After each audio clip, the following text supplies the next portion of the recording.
आज हम कुरान मजीद की एक मुख्तसर और जामे सूरत जिसे हम सूरतुल अस्र कहते हैं, इसके मुख्तसर से वजाहत सुनने जा रहे हैं।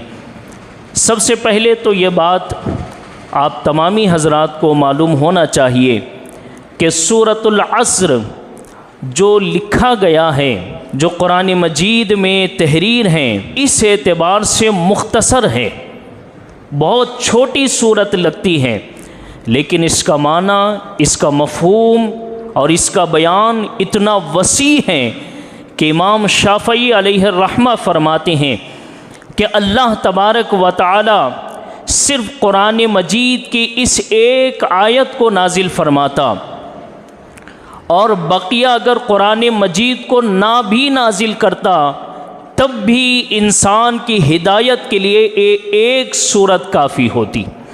इस सूरत में इतना वसी माना मौजूद हैं। और फिर इमाम शाफ़ई अलैहिर्रहमा इरशाद फरमाते हैं कि अल्लाह तबारक व तआला ने इस सूरत में इंसान के ज़िंदगी के कामयाबी का हर गोशा बयान फरमाया है। इंसान नुकसान से कैसे बच सकता है, इंसान कामयाबी के तरफ कैसे कदम बढ़ा सकता है, इसके ताल्लुक़ से अल्लाह ने इसमें बयान फरमाए हैं। और इसके साथ साथ सहाबा इकराम इस सूरत को किस तरह देखते थे, तो हज़रत अबू मुलैका कहते हैं कि नबी करीम सल्लल्लाहु तआला अलैहि वसल्लम के ज़माने में सहाबा इकराम जब मुसाफ़हा करते, एक दूसरे के हाथ मिलते, तो एक दूसरे के हाथ जुदा होने से पहले सूरह अस्र की तिलावत किया करते थे। अब ज़रा आप इसकी अहमियत का अंदाज़ा लगाइए कि हर मुसाफ़हा के हाथ अलग होने से पहले सहाबा इकराम सूरतुल अस्र की तिलावत किया करते थे। अब सूरह अस्र की अगर हम तफसीर सुनना चाहें, सिर्फ़ वल अस्र इस पे अगर बात की जाए तो आज का जुम्मा मुकम्मल हो सकता है, लेकिन मैं कोशिश करूँगा कि थोड़ा थोड़ा जो 3 आयतें इसकी हैं, 3 आयतों पे रोशनी डाल सकूँ। सबसे पहले इस सूरत की आयत है वल अस्र। वल अस्र इसका माना होता है ज़माने की कसम। वल अस्र ज़माने की कसम। इमाम फ़खरुद्दीन राज़ी रहमतुल्लाहि ताला अलैह बयान फरमाते हैं कि यहाँ वल अस्र से 4 मुराद हो सकते हैं। अल्लाह ने जो ज़माने की कसम खाई है, वल अस्र कहा है, तो यहाँ वल अस्र से 4 मुराद हो सकते हैं। पहला, वल अस्र आम ज़माने की कसम। अल्लाह ने आम ज़माने की कसम क्यों उठाई? वो रब हैं, वो खालिक हैं, वो परवरदिगार हैं, वो सबको बनाने वाला है।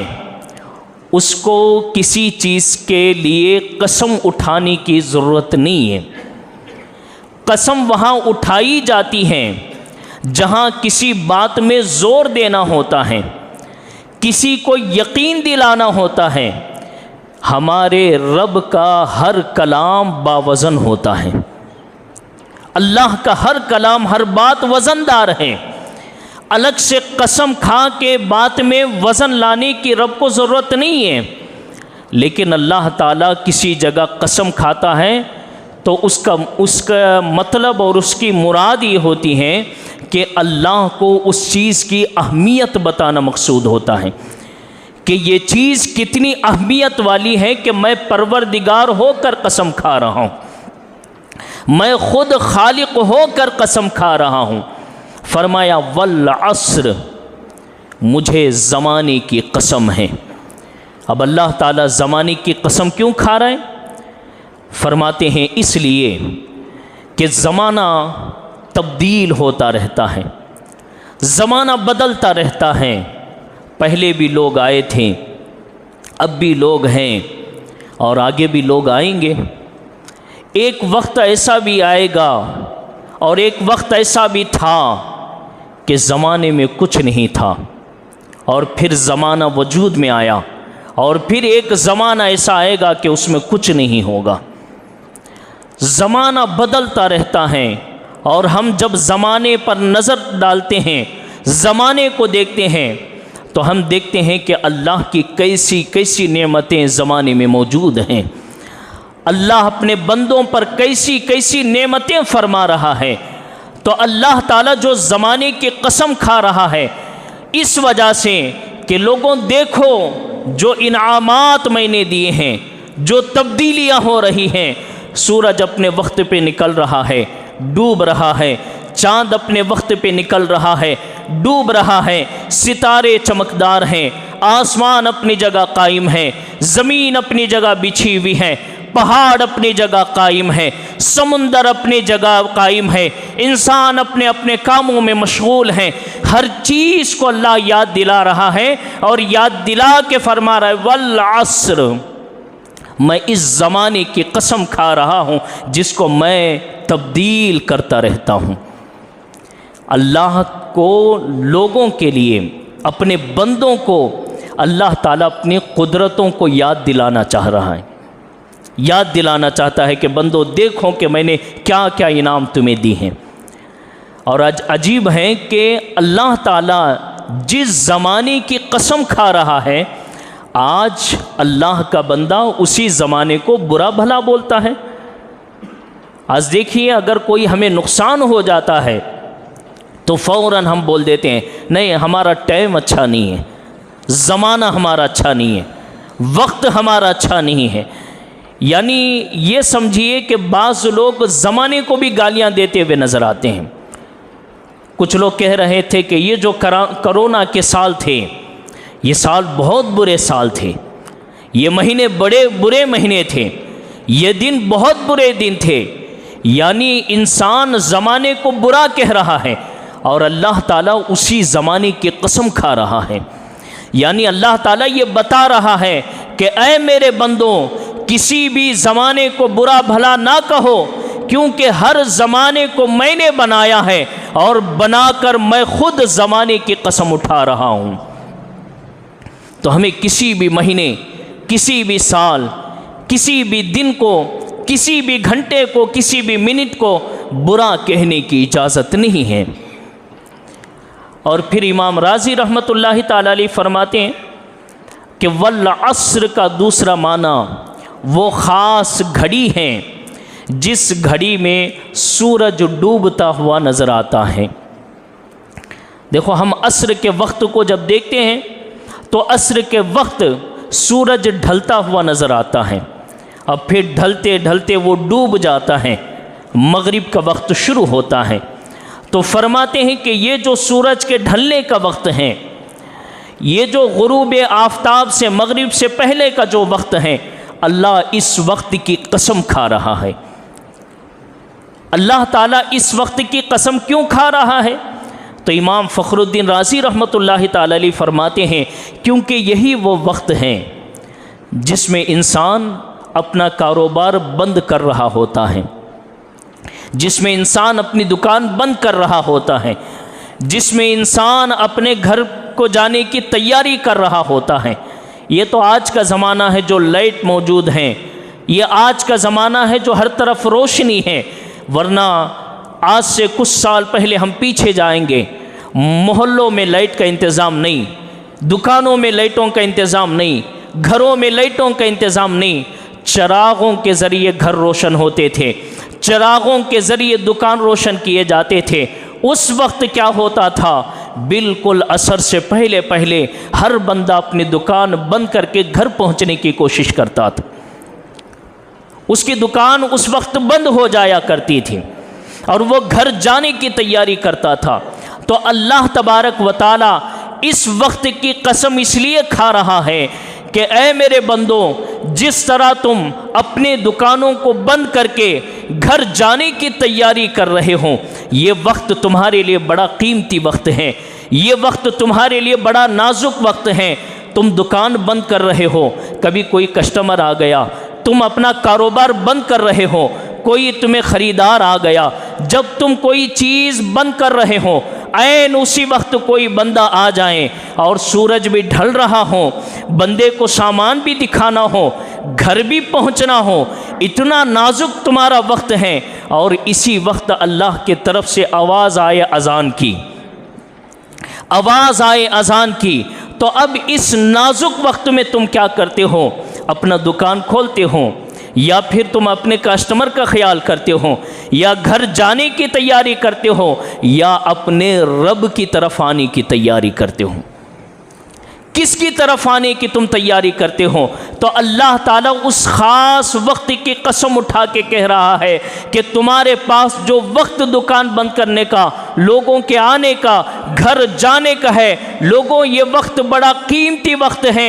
इस वक्त की कसम इसलिए उठा रहा हूँ कि इस वक्त तुम जो इबादत करोगे वो इबादत मेरे नज़दीक बड़ी मकबूल इबादत होगी, बड़ी पसंदीदा इबादत होगी।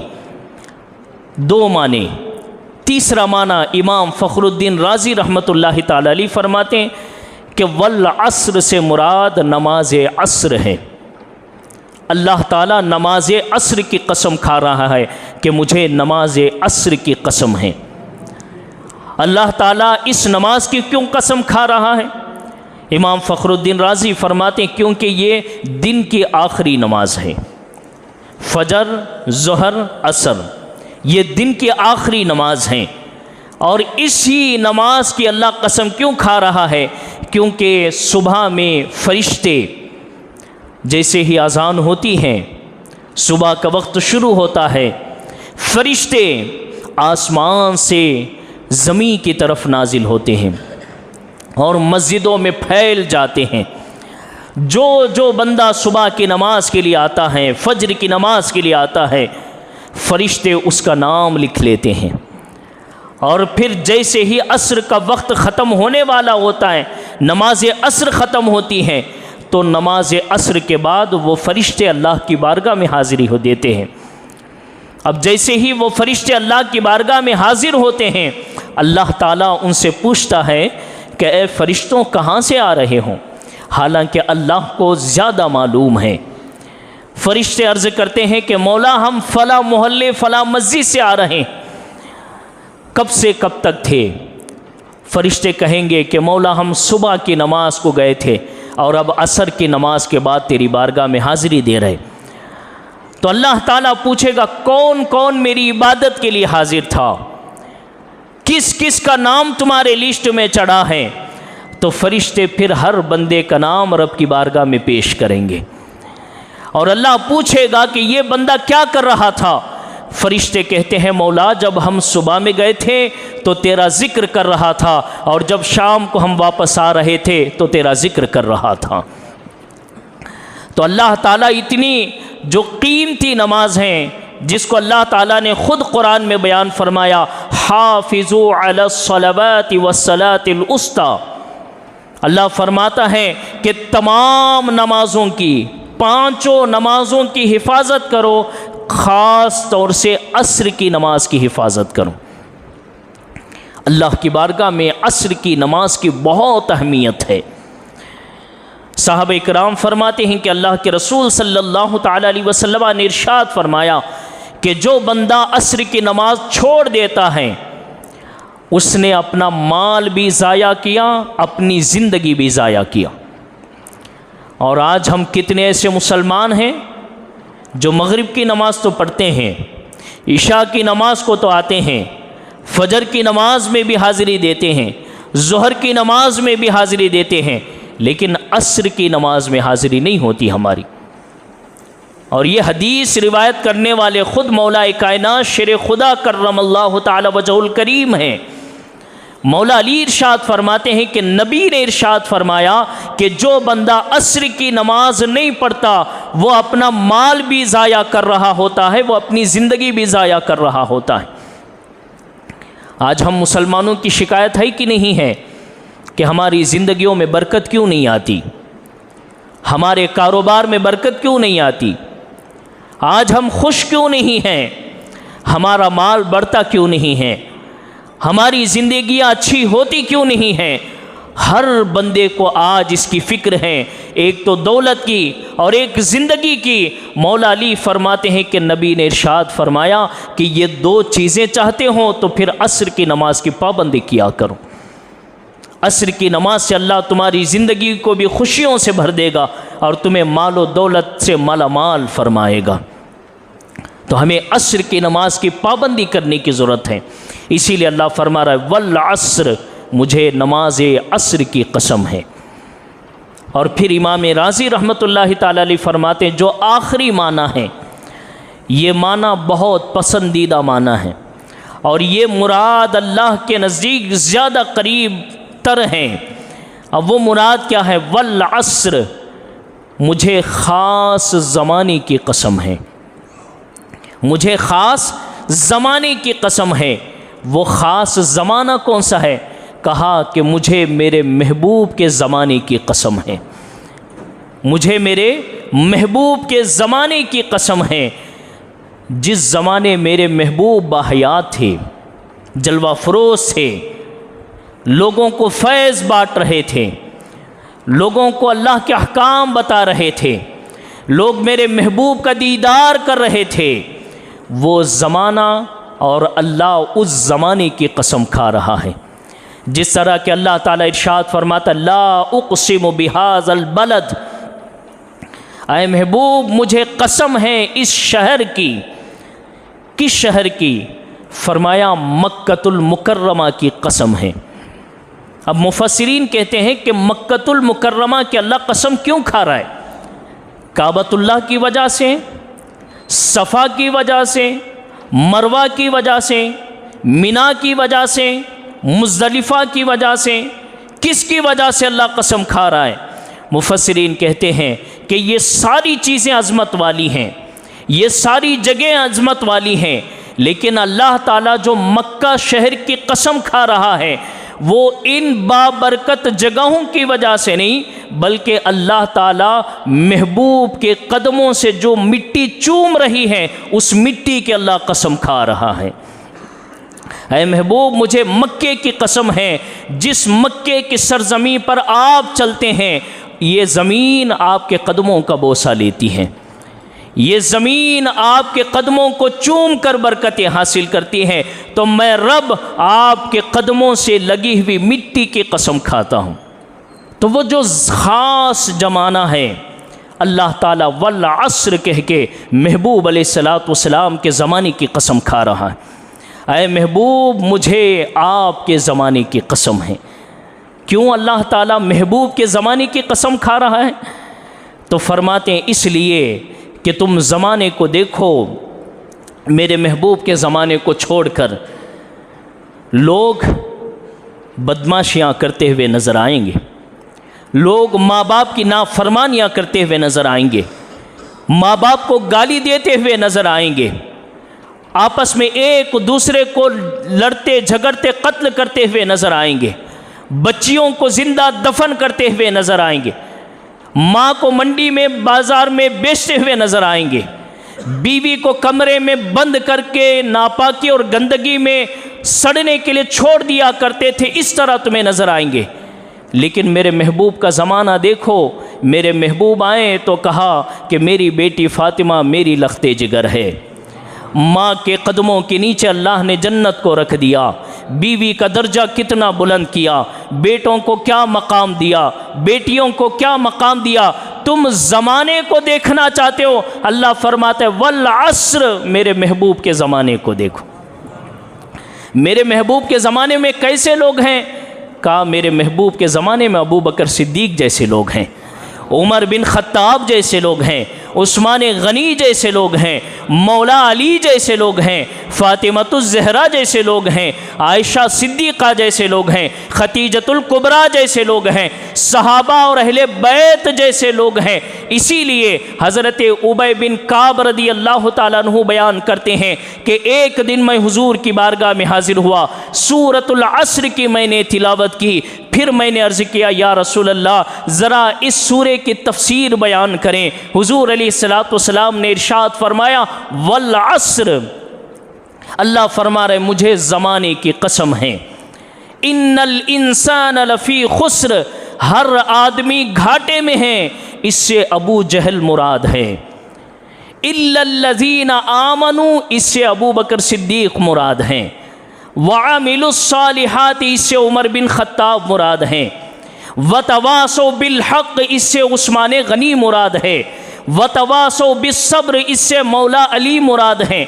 क्या मतलब है? मतलब ये है कि अगर तुम घाटे वाले को देखना चाहते हो, नुकसान वाले को देखना चाहते हो, अबू जहल को देखो, उसका हर हर लम्हा नुकसान में है, हर हर ज़िंदगी का लम्हा घाटे में है। अगर तुम कामयाब इंसान को देखना चाहते हो, अबू बकर सिद्दीक़ को देखो, उमर बिन खत्ताब को देखो, उस्मान गनी को देखो, मौला अली को देखो।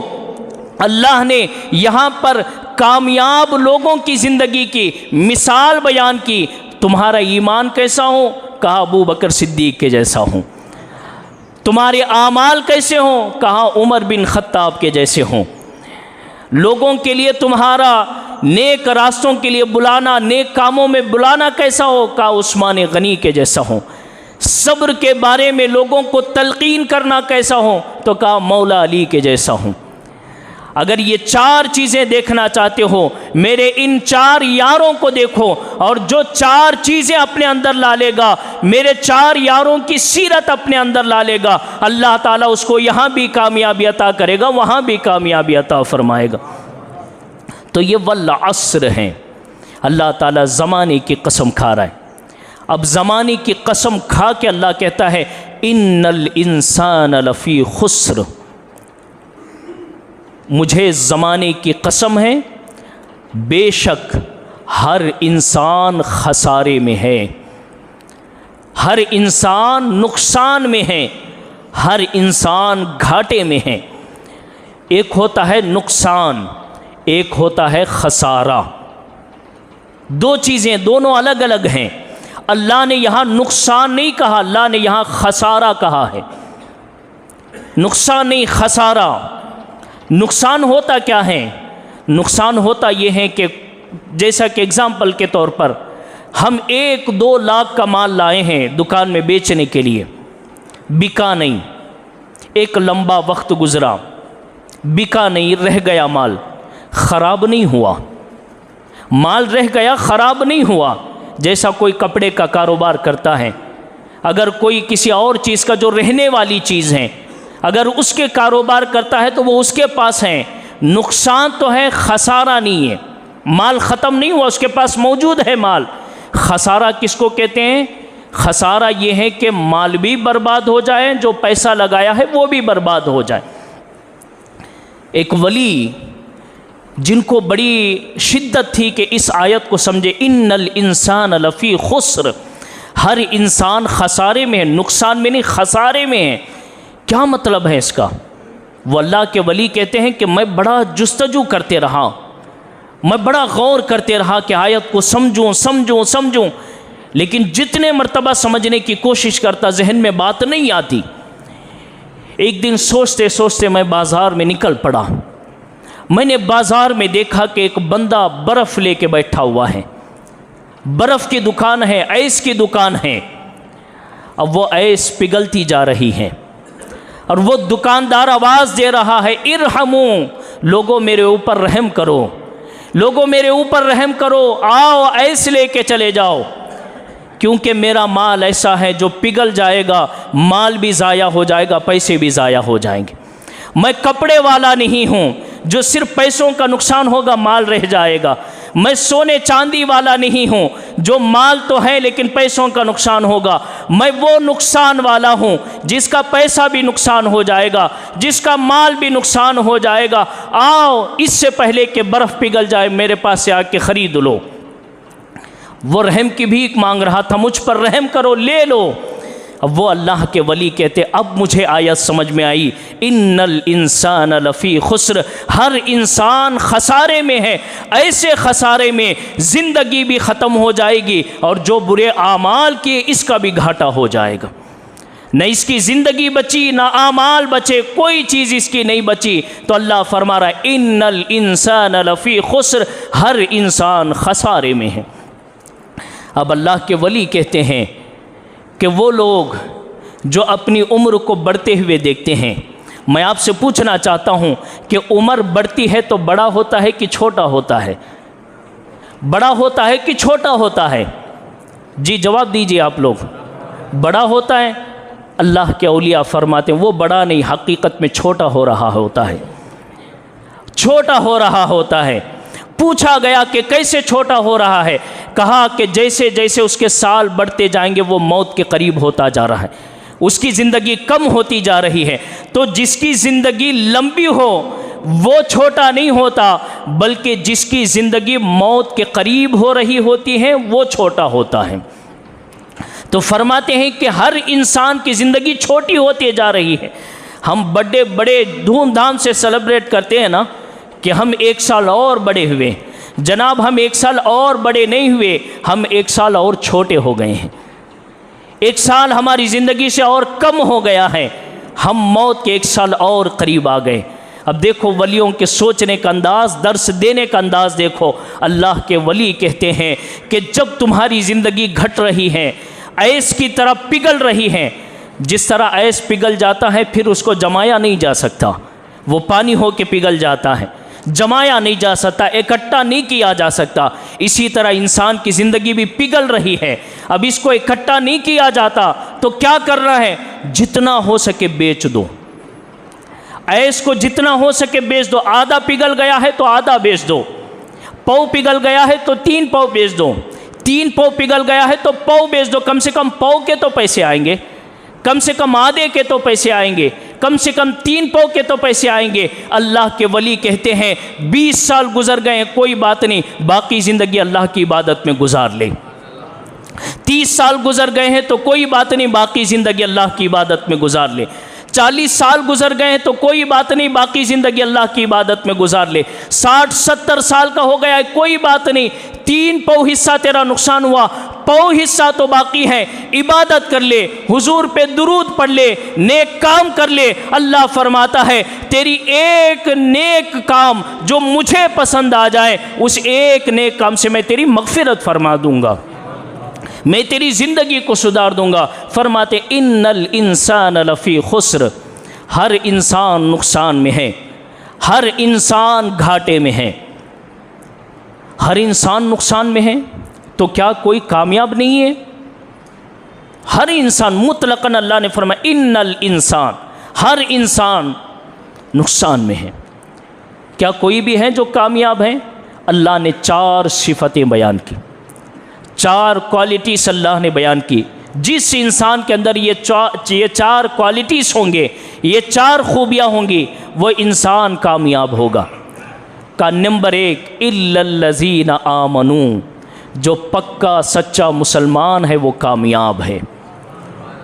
इंसान सारे नुकसान में हैं, उन्हीं इंसान में से जो ईमान वाला होता है, उन्हीं इंसानों में से जो अल्लाह और उसके रसूल पर सच्चा और पक्का अकीदा रखता है, वही इंसान दुनिया में भी कामयाब है, आखिरत में भी कामयाब है।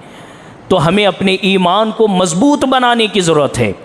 तो अल्लाह फरमा रहा इल्लल्लज़ीना आमनू, ईमान मजबूत करो, वअमिलुस्सालिहात, और नेक काम करो, नेक काम करो। इंसान की ज़िंदगी घट रही है, नेक काम करो। फजर की नमाज की पाबंदी करो, ज़ोहर की पाबंदी करो, असर की पाबंदी करो, मगरिब की पाबंदी करो, इशा की पाबंदी करो। हर इंसान नुकसान में है, और ये नुकसान ज़िंदगी के एतबार से भी, ये नुकसान माल के एतबार से भी है। आज हम दुनिया के लिए पैसे बहुत सारा लगाएंगे, दीन के लिए हमारा पैसा बहुत मुश्किल से निकलता है।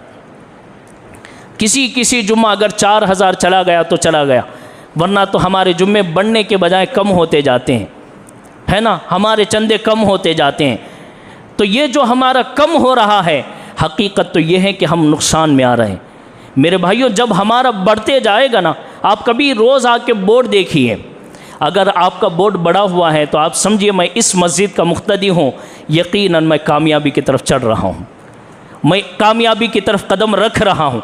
अगर आप कम हो रहे हैं तो आपको समझना है मैं नुकसान की तरफ जा रहा हूँ। आप बड़े बड़े बिल्डिंग बनाए हैं, बड़े बड़ी चीज़ें बनाए हैं, लेकिन आप नुकसान की तरफ जा रहे हैं। नेक आमाल आपको कामयाबी की तरफ ले जाती। और फिर दो जुमले, वतवासो बिलहक, लोगों सिर्फ अमल करना नहीं है, दूसरों को भी बताओ। तुम नमाज पढ़ते हो तो दूसरों को भी नमाज के बारे में बताओ। तुम नेक काम करते हो, दूसरों को भी नेक काम के लिए बोलो। कितने वाज़े आयतें हैं ये। हम अगर चंदा देते हैं तो ये नहीं कि बस जनाब हम दिए और बैठ गए। हम नमाज़ पढ़ते हैं तो ये नहीं कि जनाब पढ़े और बैठ गए। नहीं, हमें अपने बच्चों को भी बताना है, हमें अपने घर वालों को भी बताना है, हमें अपने माँ बाप को भी बताना है कि तुम भी नमाज़ें पढ़ो। हम अगर अल्लाह की राह में ख़र्च करते, अपने दोस्तों को भी बताना है कि मैं फ़लाँ काम चल रहा है, मैं हिस्सा ले रहा हूँ, तू भी हिस्सा ले। अल्लाह फरमा रहा वतवासो बिलहक, नेक कामों की तरफ उसको भी दावत दो जो तुम कर रहे हो। फिर अल्लाह फरमाता है वतवासो बिस्सब्र, अगर किसी का कोई नुकसान हो जाए तो उसको सब्र के बारे में बताओ। आज हमारे यहाँ किसी भाई का नुकसान होता है ना, तो हम उसको सब्र की बात नहीं बताते, उल्टा उसको जाके दिल शिकनी करने की कोशिश करते हैं, दिल तोड़ने की कोशिश करते हैं। फिर वो ऐसा गुस्से में आ जाता है कि फिर वो नमाजें भी छोड़ देता है, फिर वो इबादतें भी छोड़ देता है। तो अल्लाह फरमा रहा है सब्र की तलकीन करो, जिसके अंदर ये चार चीज़ें आ जाएंगी, दुनिया में भी कामयाब होगा, आखिरत में भी कामयाब होगा। अल्लाह से दुआ करते हैं अल्लाह ताला सबसे पहले इन चार चीज़ों पर मुझे अमल करने की तौफ़ीक़ अता फ़रमाए। अल्लाह से दुआ है कि अल्लाह ताला हम तमाम को नुकसान वालों से बचकर नेक लोग और कामयाब लोगों के रास्तों पर चलने की तौफ़ीक़ अता फ़रमाए। व आखिर दावाना अनिल हम्दुलिल्लाहि रब्बिल आलमीन।